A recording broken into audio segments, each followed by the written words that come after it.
मुनिवर श्री क्षमा सागर जी गुरु के चरणों में सत सत वंदन, सत सत वंदन।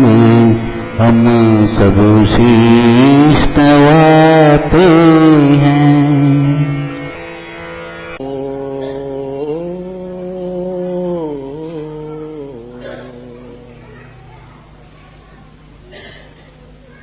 भौबीजाङ्कुरजनना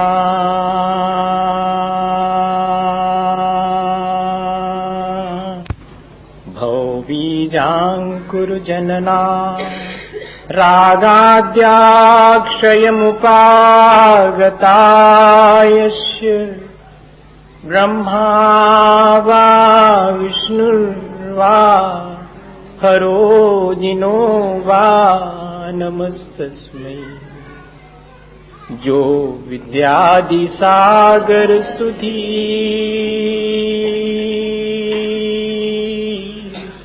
जो विद्यादि सागर सुधी गुरु हैं हितैषी शुद्धात्म में निरत नित्य हितोपदेशी।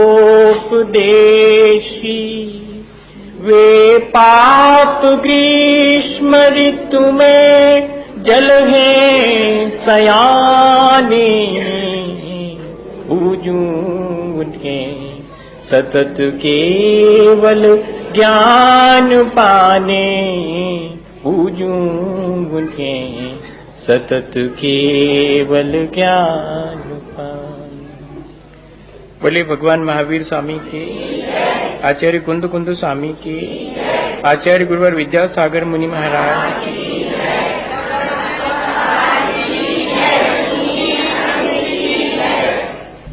हम सभी लोगों ने अपने जीवन को अच्छा बनाने के लिए प्रयत्न शुरू किया है और बहुत दूर तक हमने अपने जीवन को अच्छा बनाने की यात्रा तय भी की है।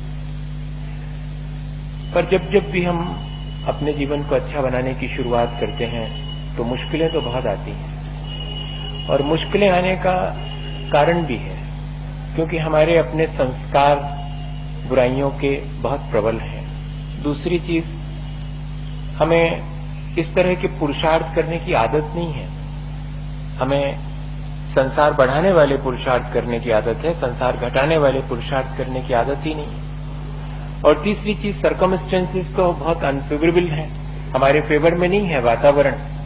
ये तीनों चीजें हम जब अच्छा अपना जीवन बनाना शुरू करते हैं तो मुश्किलें डालती हैं। अब ऐसी स्थिति में क्या करें? इसके बाद भी हमें अपने जीवन को अच्छा बनाना है। बहुत पहले मैंने कहीं एक घटना पढ़ी थी कि एक यात्री अपने घर से यात्रा के लिए निकला, लेकिन बीच रास्ते में ही उसको अपनी यात्रा स्थगित करनी पड़ी और वो एक पेड़ के नीचे बैठ गया। दूसरा एक राहगीर निकला और वो भी उस पेड़ के नीचे बैठा और दोनों के बीच बात हुई और पहले राहगीर से दूसरे वाले ने पूछा कि आगे और कहां तक यात्रा करोगे? तो उसने कहा कि मेरा तो अब यात्रा करने का विचार ही नहीं है, मैं तो वापस लौट रहा हूं। तो उसने कहा बात क्या हुई? तो उसने कहा पूछ करके करोगे भी क्या, क्योंकि अब मैं अपने जीवन से ही हार चुका हूं, मैं यात्रा नहीं कर पाऊंगा। मैंने बहुत मन बना के यात्रा शुरू की थी। तो उसने कहा कि तुम्हारे पास कोई सामान भी नहीं है, बिना सामान के निकले थे और कोई साथ भी नहीं है, क्या अकेले ही निकले थे? उसने कहा नहीं, मेरे पास एक सामान की पोटली भी थी और मेरे दो साथी भी थे। तो आखिर हुआ क्या? उसने कहा कि मेरी अपनी असावधानी के कारण मुझे ठोकर लगी और मेरी जो सामान की गठरी थी वो मेरे हाथ से छूट करके बहुत गहरी खाई में गिर गई और जैसे ही मेरे सामान की गठरी खोई, मेरे दोनों साथी भी मेरा साथ छोड़ के चले गए। अब मैं आगे भी नहीं जा पा रहा हूं, यात्रा मैंने स्थगित कर दी है, लेकिन क्या करूं, कुछ समझ में नहीं आता है। मैं वापस लौट जाऊं, सोच तो यही रहा। तो दूसरे वाले राहगीर ने कहा कि तुम तो ऐसे पहेलियां बुझा रहे हो, सही सही बात बताओ, आखिर क्या हुआ? तो उसने कहा सुनो, मेरे पास सामान की पोटली मेरी अपनी श्रद्धा थी, मेरा अपना विश्वास था। मैं उस विश्वास के सहारे, वही मेरा अपना कुल जमा पूंजी थी, वही मेरी अपनी सामान की पोटली थी। मैं उस कुल जमा पूंजी को, विश्वास और श्रद्धा को लेकर के इस रास्ते पर निकला था। और जैसे ही मेरे अंदर वो विश्वास और श्रद्धा जागृत हुई थी, मेरे दो साथी, दृढ़ता और साहस, ये दोनों मेरे साथ थे। लेकिन जैसे ही मेरी वो पोटली खोई, वे मेरे दोनों साथी भी चले गए। श्रद्धा और विश्वास खो जाता है अगर, तब फिर साहस और दृढ़ता भी नहीं होती। साहस और दृढ़ता में थोड़ा सा फर्क है। नदी के किनारे पहुंचकर कूदने का पुरुषार्थ करना साहस है, और कूदने के बाद उस नदी को पूरा तैरने की सामर्थ्य होना, ये दृढ़ता है। ठीक ऐसे ही एक तो हमारा अपने जीवन को अच्छा बनाने का सहसा साहस नहीं होता, और अगर कोई साहस करता भी है तो इतनी दृढ़ता नहीं है कि वो सच्चे रास्ते पर, अच्छे बनने के रास्ते पर निरंतर आगे बढ़ता हुआ अपने गंतव्य तक पहुंच जाए। क्यों नहीं होता साहस? क्यों नहीं आता हमारे भीतर दृढ़ता? क्योंकि हमारे अंदर विश्वास ही नहीं आता। और एक क्षण हमारे अंदर अगर विश्वास आ जाए तो फिर साहस भी आता है, दृढ़ता भी आती है। हमें पिछले दिनों यही चीज सीखी है हमने कि एक बार अगर हमारे अंदर श्रद्धा और विश्वास आ गया है तो हम साहस करके अपने जीवन को अच्छा बनाने की शुरुआत करें और पूरी दृढ़ता के साथ आगे बढ़ें। लेकिन इसके बाद भी थोड़ी सी संभावना इस बात की है कि हो सकता है सारी दृढ़ता और साहस के बावजूद भी ठोकर लगे और हम गिर जाएं। दर्शनात् चरणात् द्वापि चलताम धर्मवत्सलै प्रत्यवस्थापनम प्राज्ञै स्थितिकरणम उच्यते। ऐसी स्थिति में स्वयं भी अगर श्रद्धा से, ज्ञान से या आचरण से या किन्हीं दो से या कि तीनों से या एक से स्वयं विचलित हो जाएं, या कि कोई और इस रास्ते पर चलने वाला विचलित हो जाए, दर्शनात् चरणात् द्वापि चलताम धर्म वत्सलै प्रत्यवस्थापनम प्राज्ञै, तब फिर धर्म वात्सल्य के कारण, धर्म में विश्वास के कारण, धर्मात्मा के प्रति प्रेम भाव के कारण हमें उसे पुनः अपने मार्ग पर लगा देना चाहिए। और अगर हम स्वयं भी अपनी श्रद्धा से, अपने सद्ज्ञान से, अपने सदाचरण से विचलित होने लगें तो अपने आप को भी ठीक रास्ते पर स्थापित करके और फिर आगे बढ़ना, ये क्वालिटी भी हमें अपने भीतर डेवलप करनी चाहिए। या कि जब श्रद्धा आ जाती है तो ये क्वालिटी भी हमारे भीतर आना शुरू हो जाती है। हम सुबह से शाम तक ये तय कर लेते हैं कि आज गुस्सा नहीं करेंगे, लेकिन कई ऐसे मौके आते हैं जबकि हम गुस्सा कर लेते हैं, गिर जाते हैं गुस्से में। कई बार हमारे मन में आता है कि आज तो लोभ नहीं करूंगा, लेकिन कहीं ना कहीं से दिन भर में लोभ करने का अवसर आ जाता है, हम फिसल जाते हैं। तब ऐसी स्थिति में क्या करें? तब ऐसी स्थिति में अपने को पुनः स्थापित कर लेना। कई बार रोज मंदिर जाते हैं, लेकिन इसके बाद भी मन में ऐसा आता है कि कहां तक, कब तक करते रहें ये सब? क्या हुआ मुझे इस सब के करने से? मेरे जीवन में न कोई संतोष मिला, न शांति आई। ऐसी स्थिति में अपने इन विचलित होने वाले परिणामों को पुनः संभाल लेना, इसी का नाम तो स्थितिकरण है। दृष्टि की निर्मलता यदि हमारे भीतर है, श्रद्धा हमारे भीतर है, विश्वास, अपने जीवन को अच्छा बनाने का आत्मविश्वास हमारे भीतर जागृत हो गया है, तब फिर ये चीज भी हमारे जीवन में आती जानी चाहिए। हमने पिछले दिनों ये समझा था कि कोई अपने जीवन को अच्छा बनाने लगा है और अचानक वो चूक जाए, कहीं उससे कोई भूल हो जाए, तो हम उसे इग्नोर करेंगे, उसे हम अनदेखा करेंगे और दूसरे से नहीं कहेंगे। लेकिन अब तो हो सकता है कि उस रास्ते पर चलने वाला अचानक स्लिप होकर के मार्ग में पुनः स्थापित कर लेना, ये एक विशेषता और हमारे भीतर आनी चाहिए। हमें प्रयत्न करना चाहिए। हम लोगों के साथ थोड़ी सी मुश्किल ये है कि हम अच्छे बनने की प्रक्रिया में कभी कोई बुरा काम हमसे हो जाता है तो फिर हम सोचते हैं कि जब एक बार हो गया तो अब छोड़ो, यही ठीक है। ऐसा नहीं, जो चलता है वो ही गिरता है भैया। बैठा हुआ और सोया हुआ व्यक्ति ये कहे कि मैं तो कभी नहीं, तो उसके गिरने के चांसेस ही कब थे? जो चलेगा उसके गिरने के पूरे चांसेस हैं। लेकिन जो गिर करके गिरा ही रहे, उसकी बात नहीं करनी अपने को। बात तो उसकी है जो कि गिर करके पुनः उठता है और आगे बढ़ने की तैयारी करता है। ये नहीं सोचता कि मैं फिर से गिर जाऊंगा, अगर फिर से गिर जाऊंगा तो फिर से उठूंगा, लेकिन मैं आगे निरंतर बढ़ते चले जाऊंगा। भले एक एक कदम मुझे आगे बढ़ना पड़े, अपना रास्ता खुद निर्मित करना पड़े, कोई मेरे साथ नहीं भी चले, तब भी मैं अपने उस जीवन को अच्छा बनाने के रास्ते पर निरंतर चलूंगा। और कोई अगर दूसरा भी उस रास्ते पर चलते हुए गिरते दिखे तो उसकी हंसी नहीं उड़ाऊंगा, उसके दोष नहीं देखूंगा, बल्कि जितना बनेगा उसे बढ़ाऊंगा उसके मार्ग पर। कई बार ऐसा होता है कि दूसरे की श्रद्धा, फिर हम अपनी श्रद्धा से उसे सहारा दें। उस व्यक्ति ने जो कि अपनी दृढ़ता और साहस खो दिया था, क्योंकि उसके पास जो श्रद्धा की गठरी थी वो खो गई थी, तब दूसरे राहगीर ने मालूम क्या कहा था कि ये लो दीपक और उठो, चलो मेरे साथ और तुम अपना रास्ता पूरा तय करो। और वही प्रक्रिया हमें भी सीखनी चाहिए कि अगर कोई इस तरह श्रद्धा से विचलित हो जाता है, ज्ञान और आचरण से विचलित होता है, तो हम उसको कहें कि ये लो श्रद्धा और विश्वास का दीपक और मैं हूं तुम्हारे साथ, चलो और अपने जीवन को अच्छा बनाने के अपने गंतव्य तक पहुंचो। क्योंकि जो गिरने लगता है उसे ही तो संभालना जरूरी है।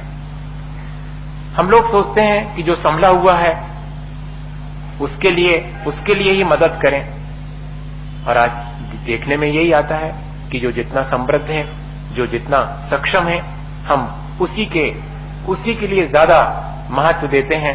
लेकिन अगर कोई मोक्ष मार्ग पर अपने जीवन को अच्छा बनाने की प्रक्रिया में अक्षम है, कमजोर है, और अगर वो समृद्ध नहीं है, वो दीनहीन और दरिद्र है, तब क्या हम उसके साथ खड़े होते हैं कि कोई बात नहीं, तुम्हारे अपने पुराने कर्मों की वजह से तुम्हें ये सब दुख और अभाव और विपत्तियां मिली हैं, कोई बात नहीं, आज भी तुम अपनी श्रद्धा फिर से बना करके और अपने जीवन को अच्छा बना सकते हो।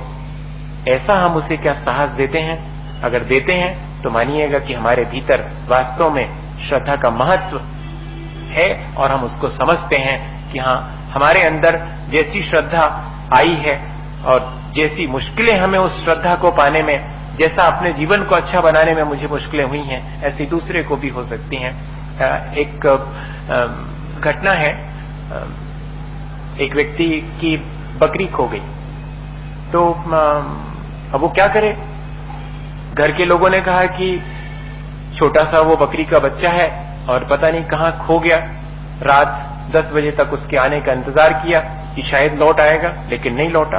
तो वो घर का मालिक जंगल में खुद उसको ढूंढने के लिए गया, और ढूंढने गया तो मेमना तो छोटा सा था और पेड़ के नीचे खड़ा हुआ। जैसे ही पगचाप सुनी वो आवाज करने लगा, तो पहुंच करके देखा तो डरा हुआ सहमा हुआ पेड़ के नीचे बैठा हुआ था। चाहता तो उसका कान पकड़ के खींचते हुए ले आ सकता था कि तूने मुझे रात 11 बजे इतना तंग किया, लेकिन उसे धीरे से उठाकर अपने कंधे पर रख करके घर वापस लौटका। घर के सारे लोगों ने कहा कि इसके साथ जिसने कि तुम्हें इतना तंग किया, ऐसा व्यवहार कंधे पर रख के ला रहे हो, नीचे उतारो उसको और लगाओ 2-4 तमाचे। उसने कहा नहीं, जो भटक गया है उसे ही तो संभालना पड़ेगा, जो गिर गया है उसे ही तो उठाना पड़ेगा, उसके साथ ऐसा व्यवहार नहीं किया जा सकता, क्योंकि वो तो अपने भटकने से स्वयं ही तकलीफ में, और हम उसे और अधिक उसको निंदा करें, तब तो हम अपना अहित करेंगे ही, उसका भी अपना अहित होगा। हमें अगर कोई व्यक्ति सच्चे मार्ग पर, मोक्ष मार्ग पर चलता है और कहीं विचलित होने लगता है, कहीं वो अपना साहस खो देता है, कहीं अपनी दृढ़ता खो देता है, तब हम उसे सहारा दें और उसे पुनः अपने मार्ग पर चलने के लिए प्रेरणा दें, और हो सके तो 2 कदम उसके साथ आगे भी चलें। तब जाकर के हम कह पाएंगे कि हाँ, सचमुच हमारी सच्चे देवगुरु शास्त्र पर श्रद्धा है।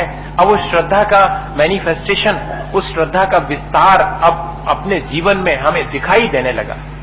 वरना हमारी श्रद्धा, हम कहते तो हैं कि हमारी बहुत श्रद्धा है, लेकिन बाहर के जगत में उस हमारी श्रद्धा का कोई काम, या कि हमारे स्वयं के जीवन में उस श्रद्धा का कोई सदुपयोग करते हुए हम कहाँ देख रहे हैं। आज के समय में सारी क्रियाएं हम दोहराते हैं, खूब धर्म करते हैं, शरीर से खूब धर्म करते हैं, वाणी से, आज सारा संसार शरीर और वाणी से होने वाले धर्म में मशगूल है, लेकिन धर्म तो अकेले शरीर और वाणी से नहीं होता, धर्म तो मन से होता है। जिसके मन में धर्म है वो वाणी और शरीर से करे तो उसका वाणी और शरीर से किया हुआ धर्म सार्थक होता है। वरना तो देख तो रहे हैं कि मन में तो वही कषायें हैं, मन में तो वही एक दूसरे के प्रति दुराव है, मन में तो एक दूसरे को पीछे धकेल करके खुद अपने आप को आगे बढ़ाने की प्रक्रिया है, मन में तो वही कलुषता है।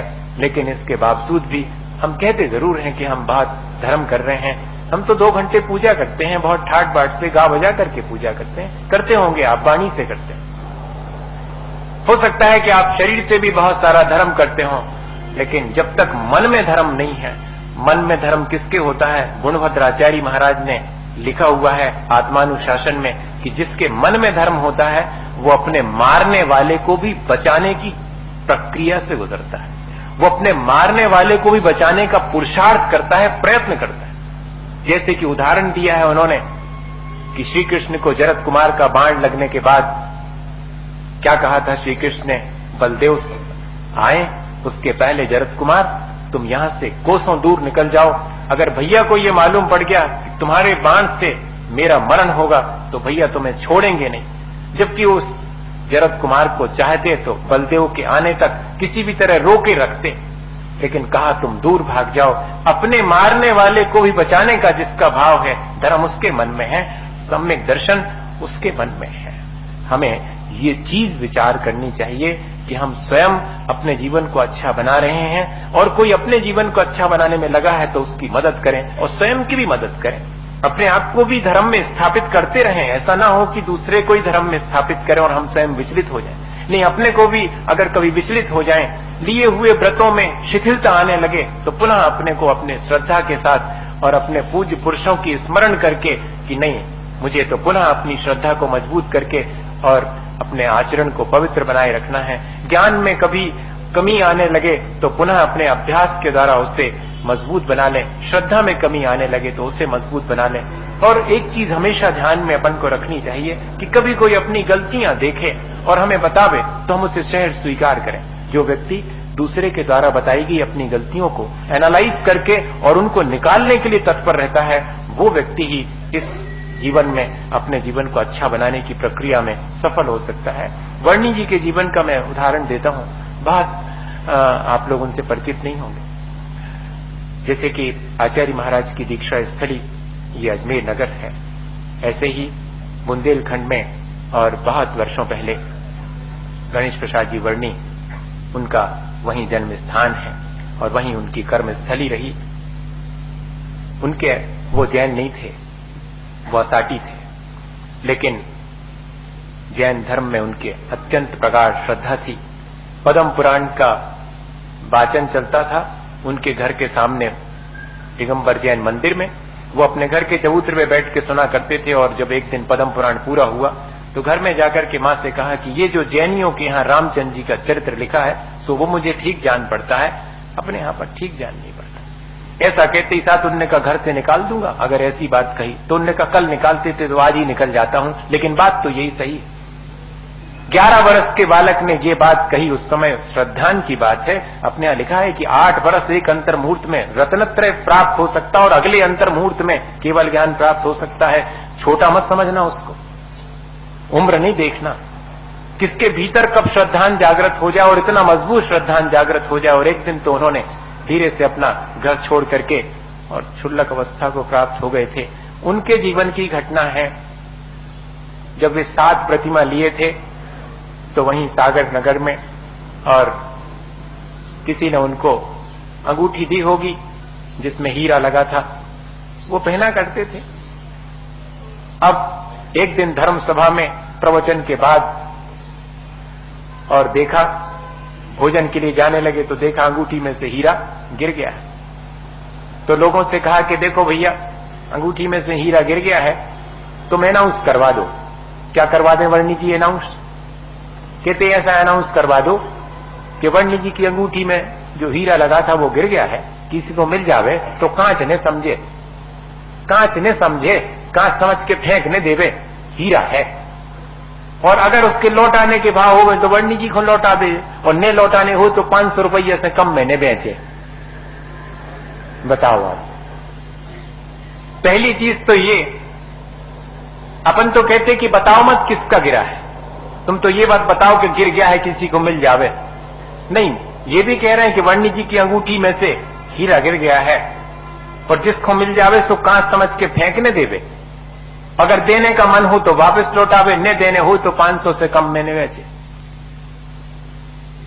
ऐसा अनाउंस करवा दिया और भोजनों के लिए चले गए। निश्चिंत होकर के भोजन करके बाहर निकले तो एक छोटा सा 10-12 साल का लड़का कहता कि वर्णी जी आपका हीरा गुम गया। कहते हाँ भैया गुम गया। तो अपनी मुट्ठी खोल के कहता कि जे तो नहीं है, हमें सभा में मिला, ये नीचे पड़ा हुआ है। अरे कहने लगे भैया जे तो हमारा है हीरा। और वर्णी जी ने तो कहने ले लो आप अपना। जैसे ही वर्णी जी ने हीरा हाथ में लिया तो वो 12 वर्ष का बच्चा कहता कि वर्णी जी आपसे एक बात कहें अकेले में। कहते भैया तें तो 2 कहो, 1 क्यों, तुमने तो इतना उपकार किया।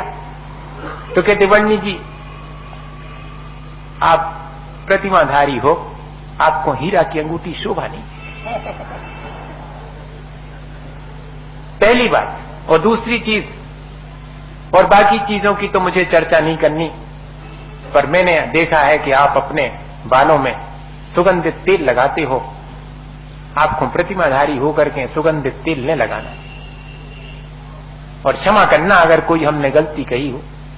तो वर्णी जी भरी सभा के बीच में और उस बच्चे के सिर पे हाथ रख के कहते कि ये भैया ते तो हमारा गुरु निकला, और आज का दिन है और कल तो आएगा नहीं, बुलाओ उनको जिनकी अंगूठी है।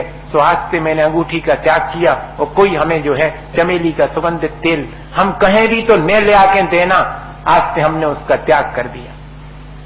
दर्शना चरणा द्वापी चरताम धर्म वत्सलई।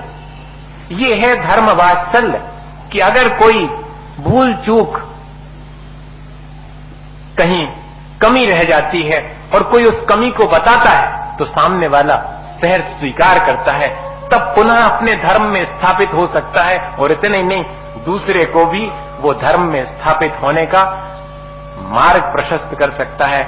हम अगर स्वयं धर्म से विचलित होकर के अपने को धर्म में स्थापित न करें और दूसरे को जो है धर्म में स्थित होने की बात कहें, तो बताइएगा किसको रुचिकर मालूम पड़ेगी। ऐसे ही विचार अपन को करना चाहिए। और दूसरा कोई अगर चूक जाता है तो ऐसा विचार करके कि इसकी जगह मैं चूक जाता तो लोग मेरी हंसी उड़ाते तो मुझे अच्छा नहीं लगता। इसी तरह कोई दूसरा चूक गया और मैं उसकी हंसी उड़ाऊं तो उससे क्या अच्छा लगेगा? नहीं लगेगा। मुझे उसकी हंसी नहीं उड़ाना, उसे प्रेम से समझाकर उन दोषों से मुक्त करके पुनः सच्चे मार्ग में स्थापित करना। ये दोनों प्रक्रियाएं एक साथ चलती हैं। एक तरफ उपगूहन है, दूसरी तरफ स्थितीकरण है। इस तरह यदि हम अपने जीवन में इस श्रद्धा के द्वारा ये सारी विशेषताएं, ये सारी क्वालिटी अपने जीवन में और प्राप्त कर सकें, तब हमारा जीवन बहुत ऊंचा उठ सकता है। छोटी छोटी घटनाएं हैं जो कि हमारे अपने जीवन को और दूसरे के जीवन को भी सच्चे मार्ग पर स्थित करने में और कारण बन सकती हैं। अपन तो रोज अपने जीवन में इन चीजों को अनुभव करते हैं कि कितनी जल्दी आज के समय में श्रद्धा उत्पन्न होना बहुत कठिन है। और अगर किसी की श्रद्धा होती है तो हम उससे फट से विचलित और कर देते हैं। कोई अगर धर्म के रास्ते पर बढ़ता है तो हम उसे क्रिटिसाइज करना शुरू कर देते हैं। मैंने तो यहां तक देखा है कि अगर रात को 11 बजे बेटा शराब पी के लौटे तो पिता मुंह इस तरफ कर लेगा, एक शब्द नहीं बोलेगा। अगर लेकिन वही रात 11 बजे महाराज की सेवा करके और घर लौटे तो 2-4 दिन बर्दाश्त करेगा, फिर कहेगा कि सुनो, अगर एक महाराज जी के पास इतना अच्छा लगता है तो तहीं रहो, बेई खुआ दे हैं, घर को कुछ काम ही नहीं करते। अगर वो धर्म ध्यान में लग जाएगा तो उसको हम 4 बातें सुनाएंगे, और अगर पाप में लग जाएगा तो हिम्मत नहीं पड़ेगी उससे कहने की कि तुम ये छोड़ दो। ऐसे समय में जबकि धर्म करने वाले को धर्म करना बहुत मुश्किल है, अगर कोई धर्म करता है या स्वयं भी अपन धर्म में लगे हैं और कभी विचलित होने लगे तो भैया उसको सहारा देना, उसको आगे बढ़ने के लिए प्रेरणा देना, और अगर वो कमजोर पड़े तो उसके साथ खड़े होकर के और कहना कि चलो मैं हूं तुम्हारे साथ, don't fear, I am with you. डरो मत, मैं हूं आपके साथ, कोई नहीं है, सारी दुनिया नहीं है तो मैं हूं तुम्हारे साथ, क्योंकि तुम सच्चे रास्ते पर चल रहे हो। भैया बाहर से ना सही, भीतर से तो मन ही मन तो सच्चाई का साथ देना चाहिए। आज के समय में सच्चाई का साथ देना बहुत कठिन हो गया। बाहर से भीतर भीतर जरूर हम साथ देते हैं, चलो उतना ही सही, कम से कम अच्छे और सच्चे व्यक्ति का भीतर भीतर भी हम साथ दें, और अपने जीवन में भी अगर कभी उस सच्चाई से विचलित होने लगे तो उसको संभालें। आचार्य शांति सागर जी महाराज का एक उदाहरण, आचार्य चक्रवर्ती आचार्य शांति सागर जी महाराज, जो कि बहुत बहुत तपस्वी थे, जिन्होंने अपने 36 वर्ष के जीवन में कहते हैं कि 25 वर्ष के उपवास, 9,998 उपवास यानी 10,000 उपवास जिन्होंने किए। आप कभी पढ़े उनका जीवन चरित्र। हम और आप तो आप हमारे साथ बहुत सारी प्रशंसा करते हैं, एक आध दो बार हमें महामुनि कह देते हैं, तो उस समय तो हमें लगता है कि कौन से ऐसे कोने में जाकर के छिप जाऊं जहां कोई मुझे देखे नहीं। मैं तो उनके अपने आचार्य श्री के पासंग में नहीं चढ़ूंगा, उनके चरणों की धूल के बराबर नहीं हूं। और महामुनि कहां से हो गया? महामुनि तो सिर्फ तीर्थंकर होते हैं और कोई नहीं होता। इस तरह की व्यर्थ की प्रशंसाएं और इस तरह की व्यर्थ की उपाधियों से अपने धर्मात्मा को बचाकर रखें और बहुत साधारण तरीके से और एक दूसरे की मदद करते हुए आगे बढ़ें तो बहुत अच्छा है। महामुनि तो उन्हीं को कहेंगे हम। इतने महान आचार्य थे आचार्य शांति सागर जी महाराज। उनके 25 किलोमीटर दूर कहीं पर एक मुनि महाराज समाधि ले रहे। समाधि के समय उनके परिणामों में थोड़ी सी कमी आ गई। उनको प्यास की वेदना इतनी ज्यादा हुई कि वे निरंतर लोगों से कहने लगे कि पानी पिलाओ।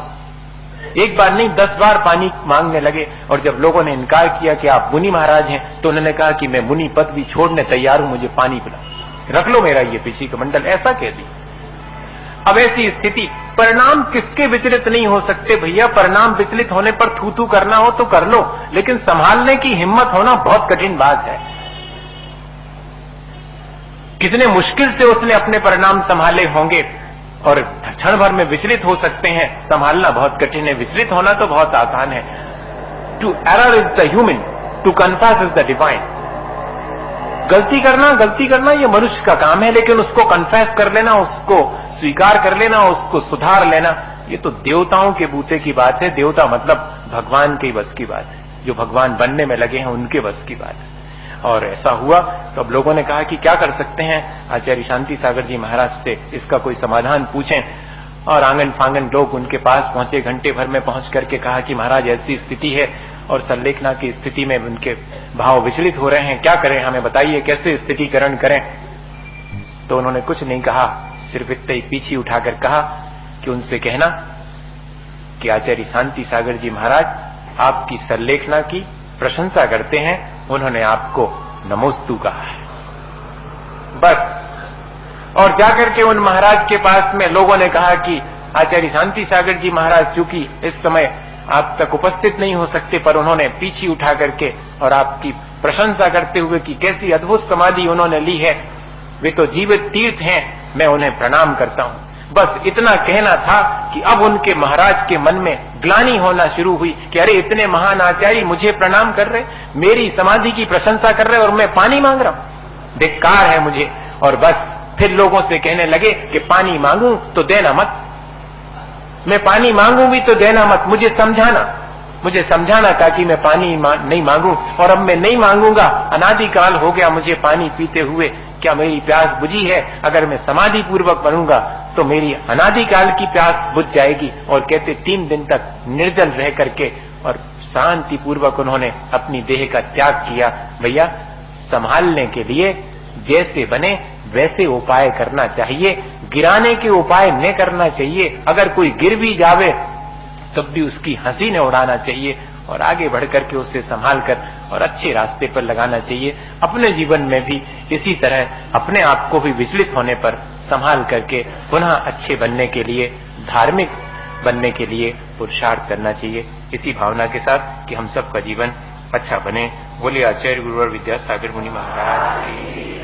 हे गुरुवर शाश्वत सुख दर्शक, यह नग्न स्वरूप तुम्हारा है, जग की नश्वरता का सच्चा दर्शन करने वाला है। जब जग विषयों में रच बच कर गाफिल निद्रा में सोता हूँ, अथवा वह शिव के निष्कंटक पद में विषकंटक बोता हूँ।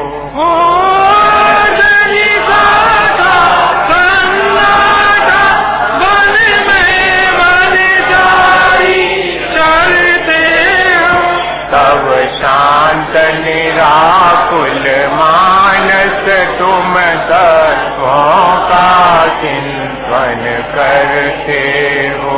करते तब जल नदी कटवत तरुतल वर्षा की जड़ियों में समतारस पान किया करते सुख दुख दोनों की घड़ियों में। अंतर द्वारा हरती वाणी मानो झड़ती हो फूल झड़िया।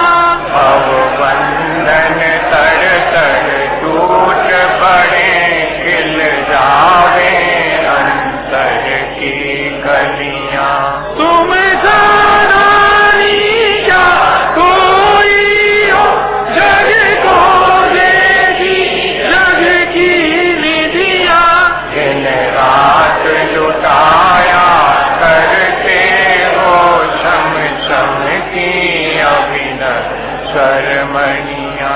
हे निर्मल देव तुम्हें प्रणाम, हे ज्ञान दी आगम प्रणाम। हे शांति त्याग के मूर्तिमान शिव पथ पंथी गुरुवर प्रणाम। मिथ्यात्म नाश में ज्ञान के प्रकाश में को आपा पारे मानो सी बखानी है चौदह पे जान में बंद विद्वान में स्वर पहचान में अनुभवताए को जीव के जताए को काबू न सताए पाप हो आनी है तारे को के उतार सुख गवाणी के ज्ञान दे तुझे लो सुवाणी मसन सवारे उदा के चांदने तांडोल पुष्प कर चारों से दीप सुदो पे बालार्गे कर धवाले मांगलेगा मेरा वाकोले जिने ग्रहे मुनि राजे मां। ओम ह्रीम संत श्रोमणी आचार्य गुरुवर विद्यासागर जी महाराज के संगत मुनि श्री क्षमा सागर जी महाराज, श्री भव्य सागर जी महाराज के चरण जयमाला पुरा हरगम निरपावती।